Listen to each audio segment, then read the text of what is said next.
Okay, the blues is a form. So this is another short lesson on the blues. I'm actually using my book to reference these early lessons and some of these early videos, because a lot of times, as you can see, I would have students, their assignment would be to read this, and there's several lengthy things in here that I called actually chapters. So I was trying to help them think like a jazz musician, or kind of see the inner workings of the mindset of a jazz musician, because it helps you. If you only hear the music or you only see people playing, it's not the same as knowing how these artists actually think, or how they view life, or how they view music. So in the case of the blues, there were some very helpful things when I was growing up and coming up and listening. So one of them, for example, was what I actually put in the book here, talking about the blues being a form, which is actually liberating for a person like me who's looking for a way to get organized and play when it seems like there's a million options. So I thank Herbie Hancock for that, because in 1977, I saw Herbie Hancock and Chick Corea play together in Washington, D.C. They did a concert tour throughout the world, and they had two grand pianos facing each other. And just a couple of years ago, they did a reboot of that, a reenactment or re-engagement. They went around and did the same thing. So it was really, really cool to see that after all those years.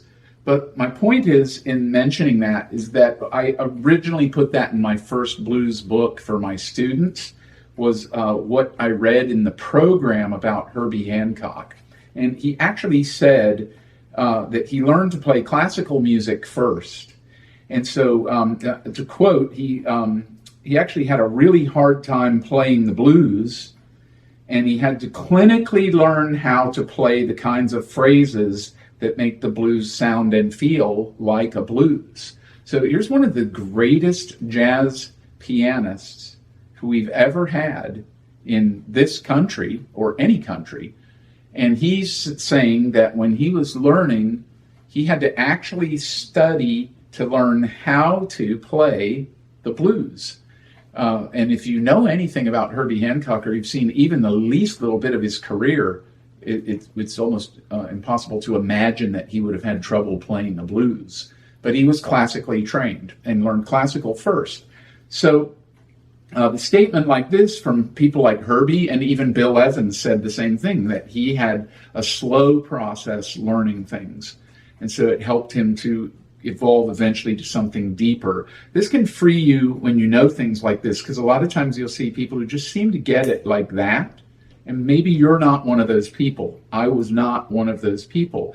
I had to really study, practice, and work things around, listen a lot, and read a lot of articles, and go to concerts, and run backstage, and meet musicians, and ask questions. Now, all of that is part of the learning process.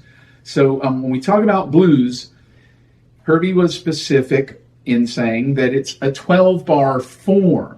The blues often is called a feeling. People will say, well, the blues is a feeling. You just got to feel it. It's like an aesthetic thing. But it becomes that after you know the form.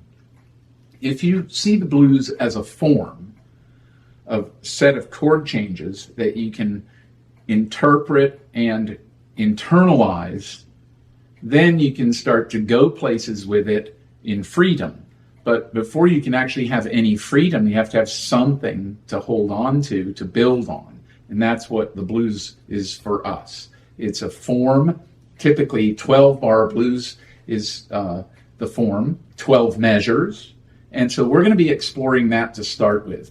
As we go along, we'll add substitutions and all kinds of things that different people added. Charlie Parker and John Coltrane, and the list is endless of people who've added to the blues. But in the end, it's a blues, and it goes down to being a form. So that's what this lesson was about. I wanted to share the things that most people, I would have them read this because it would help them to realize. And you have to also remember that there aren't as many clubs or places to hear great musicians. So even 10 years ago when I was teaching, students had a reference of live musicians that were really amazing, and they could hear them regularly. And so they wondered, how am I ever going to get to that point?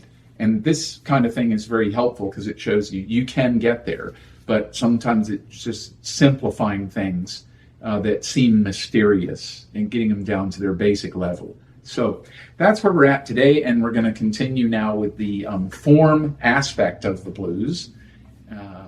So let's move to the next thing.